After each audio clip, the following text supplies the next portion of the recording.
Hi team, and welcome back to our Anchor Fact series on the history of India. In our introduction to the series, we looked at the fact that India is poised to become more important in the world than it has ever been. It is poised to become what I call a cardinal culture. The word cardinal comes from the Latin word cardo, which means hinge. In other words, a cardinal culture is one upon which the history of the world hinges.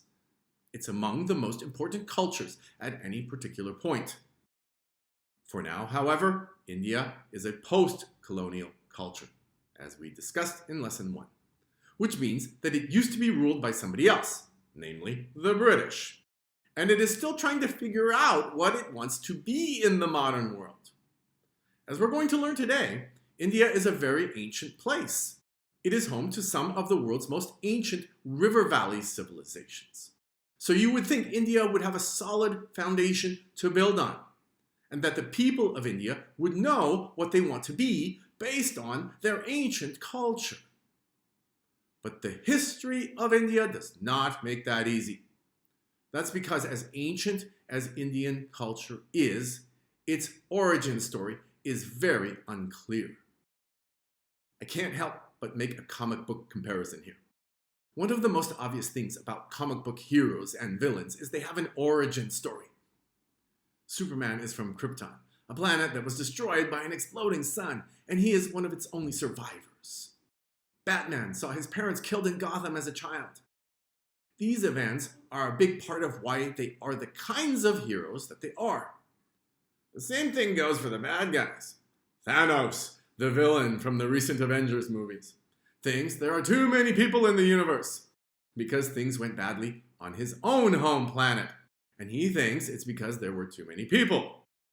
That's silly, and unfortunately, a lot of comic book stories are silly, even if the movies are fun. But now let's get serious.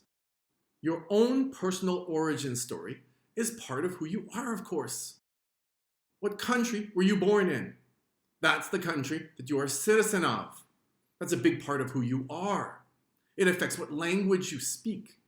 It affects what kind of life you are going to have, including whether or not you have the right to homeschool. In Germany, for instance, it's illegal, and your parents would go to prison. What does the origin story of India have to do with modern India? Again, a lot. In this case, however, it's because the origin story is so unclear.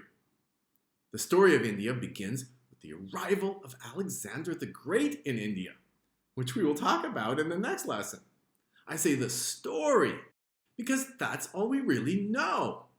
But it's obvious that India was around much earlier.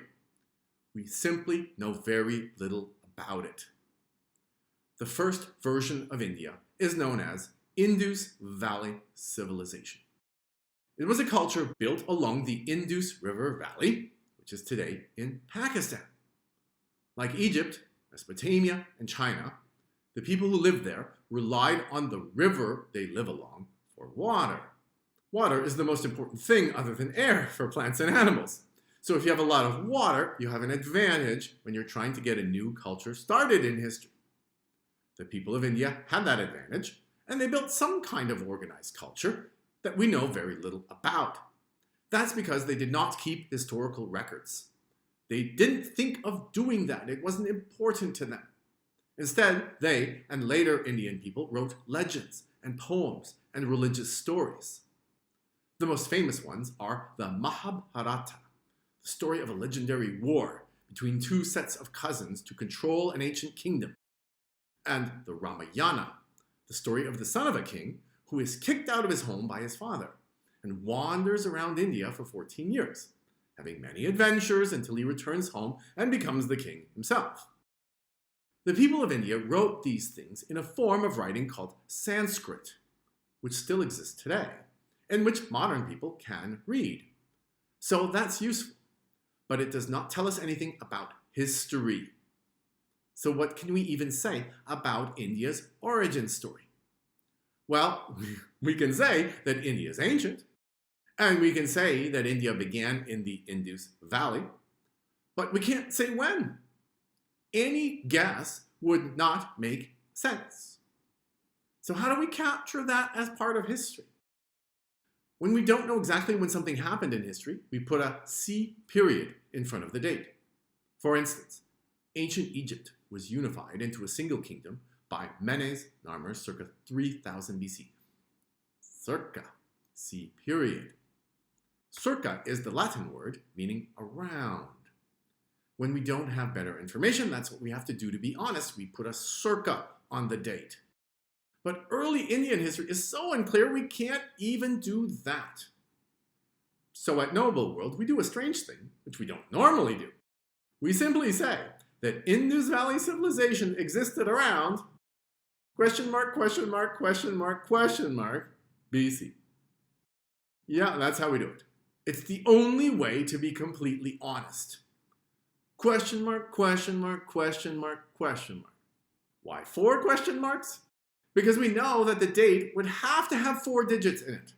It might be 2000, or it might be 3000, or it might be even more ancient, but we just don't know. And we have to be honest that we don't know. As I said earlier, however, the story does start to become clear when Alexander the Great arrived in India. So that's what we'll talk about next.